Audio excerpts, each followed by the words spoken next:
शरीर में मूल रूप से 7 चक्र होते हैं। इन्हें सृष्टि की समस्त शक्तियों का केंद्र माना जाता है। आइए जानते हैं इन चक्रों के बारे में। पहला चक्र है मूलाधार चक्र। ये चक्र रीढ़ की हड्डी के सबसे निचले हिस्से के आसपास होता है। इस चक्र को कुलकुंडलिनी का मुख्य स्थान कहा जाता है। इसका एक और नाम भौम मंडल भी है। ये चक्र चौकोर तथा उगते हुए सूर्य के समान स्वर्ण वर्ण का है। भौतिक रूप से सुगंध और आरोग्य इसी चक्र से नियंत्रित होते हैं। आध्यात्मिक रूप से धर्म, अर्थ, काम और मोक्ष का नियंत्रण करता है। इसका बीजाक्षर है लम। व्यक्ति के अंदर अत्यधिक भोग की इच्छा और आध्यात्मिक इच्छा इसी चक्र से आती है। दूसरा चक्र है स्वाधिष्ठान चक्र। जनन अंग के ठीक पीछे रीढ़ की हड्डी पर स्थित होता है। इस चक्र का स्वरूप अर्धचंद्राकार है। ये जल तत्व का चक्र है।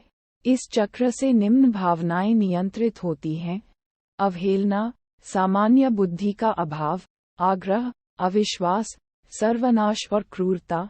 ये चक्र 6 पंखुड़ियों का है। इसी चक्र से व्यक्ति के अंदर काम भाव और उन्नत भाव जागृत होता है। इस चक्र का बीज मंत्र है वम। इस चक्र को तामसिक चक्र माना जाता है। तीसरा चक्र है मणिपुर चक्र। ये चक्र नाभि के ठीक पीछे रीढ़ की हड्डी पर स्थित होता है। इस चक्र की आकृति त्रिकोण है और रंग रक्त के समान लाल है। ये चक्र ऊर्जा का सबसे बड़ा केंद्र है। यहीं से सारे शरीर में ऊर्जा का संचरण होता है। यह अग्नि तत्व को नियंत्रित करता है और राजसिक गुण से संपन्न है। ये चक्र 10 पंखुड़ियों का है। इस चक्र से निम्न वृत्तियां नियंत्रित होती हैं: लज्जा, दुष्ट भाव, ईर्ष्या, सुषुप्ति, विषाद, कषाय, तृष्णा, मोह, घृणा, भय। मन या शरीर पर पड़ने वाला प्रभाव सीधा मणिपुर चक्र पर पड़ता है। इस चक्र का बीज मंत्र है रम। चौथा चक्र अनाहत चक्र। हृदय के बीचों बीच रीढ़ की हड्डी पर स्थित चक्र को अनाहत चक्र कहा जाता है। आध्यात्मिक दृष्टि से यहीं से साधक के सतोगुण की शुरुआत होती है। इसी चक्र से व्यक्ति की भावनाएं और अनुभूतियों की शुरुआत होती है। इस चक्र को सौर मंडल भी कहा जाता है। इसका वर्ण हल्का हरा है। इसका आकार षटकोण का है। इस चक्र में 12 पंखुड़ियां हैं। इस चक्र से निम्न प्रकार की वृत्तियां नियंत्रित होती हैं: आशा, चिंता, चेष्टा, ममता, दंभ, विवेक, विकलता, अहंकार, लोलता, कपटता, वितर्क, अनुताप।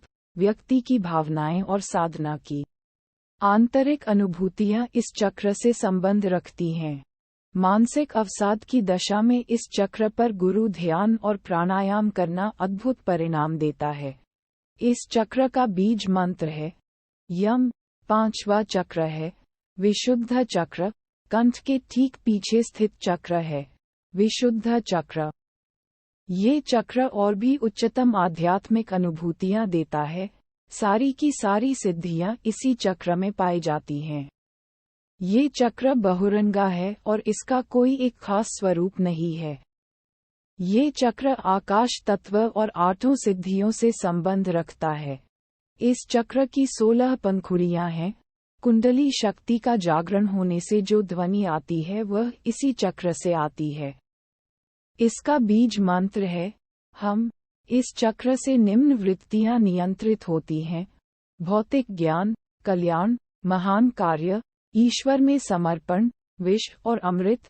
इस चक्र के गड़बड़ होने से वैज्ञानिक रूप से थायराइड जैसी समस्याएं और वाणी की विकृति पैदा होती है।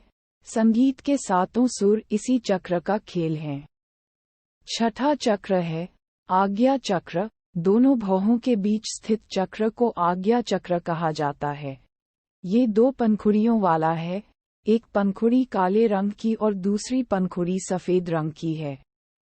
सफेद पंखुड़ी ईश्वर की ओर जाने का प्रतीक है और काली पंखुड़ियों का अर्थ संसारिकता की ओर जाने का है।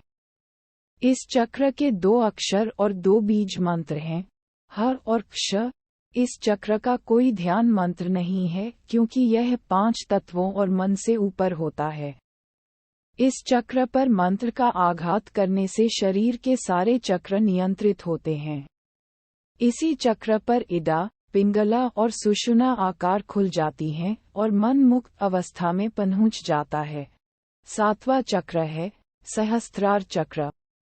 मस्तिष्क के सबसे ऊपरी हिस्से पर जो चक्र स्थित होता है उसे सहस्त्रार कहा जाता है। ये सहस्त्र पंखुड़ियों वाला है और बिल्कुल उजले सफेद रंग का है। इस चक्र का न तो कोई ध्यान मंत्र है और न ही कोई बीज मंत्र। इस चक्र पर केवल गुरु का ध्यान किया जाता है। कुंडलिनी जब इस चक्र पर पहुंचती है तब जाकर वह साधना की पूर्णता पाती है और मुक्ति की अवस्था में आ जाती है। इसी स्थान को तंत्र में काशी कहा जाता है।